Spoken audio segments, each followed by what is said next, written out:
Genesis chapter 36. Ang mga kaliwatan ni Esau. Ug kini mao ang mga kaliwatan ni Esau, nga mao si Edom. 2. Si Esau nagpili og iyang mga asawa sa mga anak nga babaye nga Kanaanhon. Kang Ada, anak nga babaye ni Elon nga Hetihanon, ug kang Aholibama, anak nga babaye ni Ana, anak nga babaye ni Sibeon ang Hebehanon. 3. Ug kang Basimat, anak nga babaye ni Asmael, igsuon nga babaye ni Nabayoth. 4. Ug si Ada nag-anak kang Esau ug kang Eliphaz, ug si Basimat nag-anak kang Reuel. 5. Ug si Aholibama nanganak kang Zeus ug kang Zaalam ug kang Korah. Kini sila mao ang mga anak nga lalaki ni Esau, ug nangataw kaniya sa yuta sa Kanaan.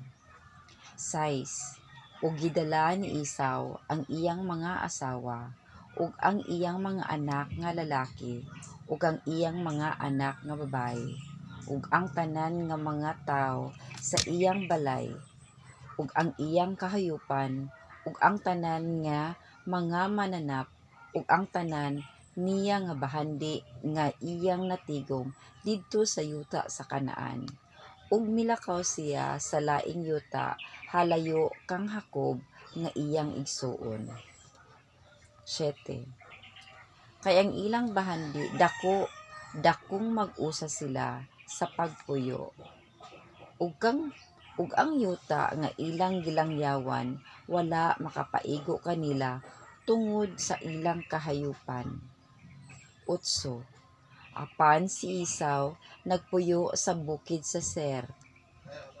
Si Esau mao si Edom. 9. Kini sila mao ang mga kaliwatan ni Esau nga amahan sa mga Edomanhon sa bukid sa Seir. 10. Kini mao ang mga ngalan sa mga anak nga lalaki ni Esau. Ni Eliphaz, anak nga lalaki ni Ada, nga asawa ni Esau. Reuel, anak nga lalaki ni Basimat, nga asawa ni Esau. 11. Ug ang mga anak nga lalaki ni Eliphaz mao si Timan, si Umar, si Zepho, si Gatam, ug si Sinad. 12. Ug si Temna mao ang puyo-puyo ni Eliphaz nga anak ni Esau, nga giangkan niya siya kang Amalek. Kini sila mao ang mga anak nga lalaki ni Ada nga asawa ni Esau. 13. Ug ang mga anak nga lalaki ni Reuel mao si Nahath, si Zerach, si Sama, ug si Meza. Kini sila mao ang mga anak nga lalaki ni Basimat nga asawa ni Esau. 14. Kini sila mao ang mga anak nga lalaki ni Aholibama nga asawa ni Esau, anak nga babaye ni Ana, nga mao ang anak nga babaye ni Zibeon. Nag-anak siya kang Esau, kang Zeus, kang Zaalam, ug kang Korah. 15. Kini sila mao ang mga pangulo sa mga anak nga lalaki ni Esau, mga anak nga lalaki ni Eliphaz, nga panganay ni Esau. Ang pangulo nga si Timan, ang pangulo nga si Umar, ang pangulo nga si Zepho, ang pangulo nga si Sinaz. 16. Ang pangulo nga si Korah, ang pangulo nga si Gatam, ug ang pangulo nga si Amalek. Kini sila mao ang mga pangulo ni Eliphaz sa yuta sa Edom. Kini mao ang mga anak nga lalaki ni Ada. 17. Ug kini sila mao ang mga anak nga lalaki ni Reuel, anak nga lalaki ni Esau, ang pangulo nga si Nahath, ang pangulo nga si Zerah, ang pangulo nga si Sama, ug ang pangulo nga si Mesa. Kini sila mao ang mga pangulo sa kaliwatan ni Reuel sa yuta sa Edom. Kini mao ang mga anak nga lalaki ni Gikan. Gikan lang Basimath nga asawa ni Esau. 18.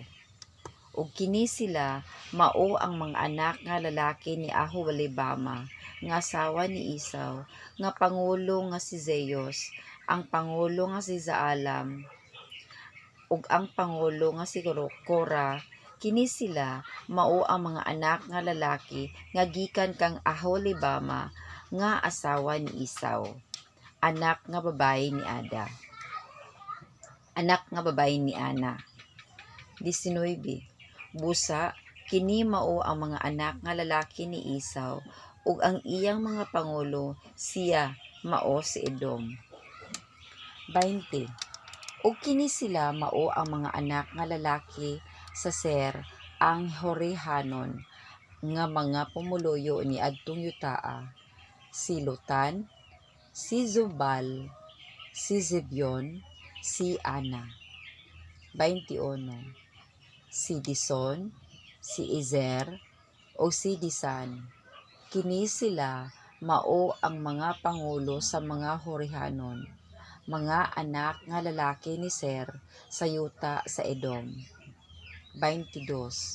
Ang mga anak ni Lotan mao si Hori o si Heman, o si Temna mao ang isuon nga babae ni Lotan. 23. Ang mga anak ni Subal mao si Alvan, si Manathath, si Ebal, si Sepho, ug si Onan. 24. Ug ang mga anak ni Zibeon mao si Aja, ug si Ana. Kini si Ana mao ang nakakaplag sa mga mainit nga tubod sa kamingawan. Sa nagpasibsib siya sa mga asno ni Zibeon nga iyang amahan. 24. Ang mga anak ni Ana mao si Dison o si Aholibama, anak nga babae ni Ana. 26. Ug kini sila mao ang mga anak ni Dison, si Hemdan, si Esban, si Etram, ug si Siram. 27.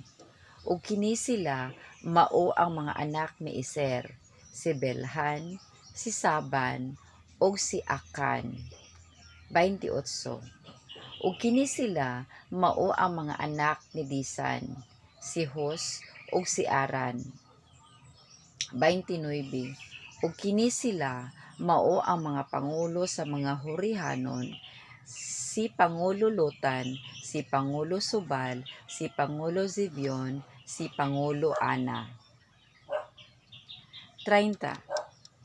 Si Pangulo Lison, si Pangulo Eser, si Pangulo Disan, kini sila mao ang mga pangulo sa mga Horihanon, tungod sa ilang mga pangulo sa yuta sa Ser. 31.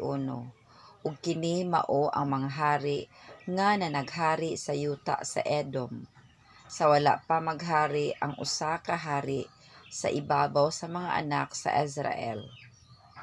32. Si Bela nga anak ni Beor nga naghari sa Edom, ug ang ngalan sa iyang lungsod mao ang Dinaba. 33. Ug namatay si Bela, ug naghari sa iyang dapit si Jubab, anak nga lalaki ni Sera sa Bosra. 34. Ug namatay si Jubab, ug naghari sa iyang dapit si Hosan sa yuta ni Timan.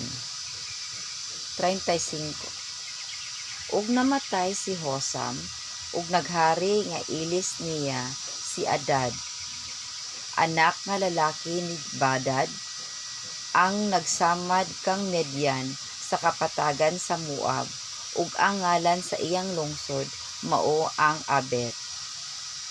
36. ug namatay si Adad, ug sa iyang dapit naghari si Samla nga Masrekahanon.